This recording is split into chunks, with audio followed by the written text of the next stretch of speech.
आता एक महत्त्वाची बातमी, उद्धव ठाकरे यांनी मातोश्रीवर महत्त्वाची बैठक बोलावलेली आहे। मातोश्री निवासस्थानी विभाग प्रमुख आणि उपविभाग प्रमुख यांची एक बैठक होणार आहे। आज 1 ते 7 विभागातील प्रमुखांच्या बैठकीचं आयोजन करण्यात आलंय। पालिका निवडणुकांसंदर्भात या बैठकीचं आयोजन करण्यात आल्याची माहिती मिळतेय। मुंबईमध्ये एकूण 12 विभाग आहेत आणि त्यातील 1 ते 7 विभागातील विभाग प्रमुख आणि उपविभाग प्रमुख यांची आज बैठक होईल, तर उर्वरित 7 ते 12 विभाग प्रमुखांची बैठक पुढील 2 दिवसांमध्ये होणार आहे।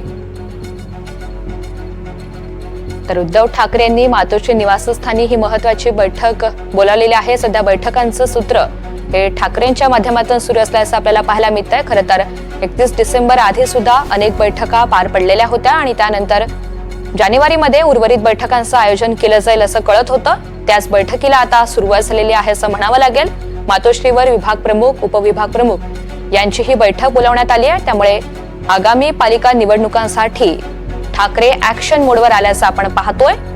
एकंदरीतच रणनीती तसेच या प्रमुखांचं नेमकं काय म्हणणं आहे हे जाणून घेतलं जाईल, सविस्तर आढावा घेतला जाईल आणि उद्धव ठाकरे या सगळ्यांना मार्गदर्शन करणार आहेत। आज 1 ते 7 विभागातील प्रमुखांची बैठक होणार आहे।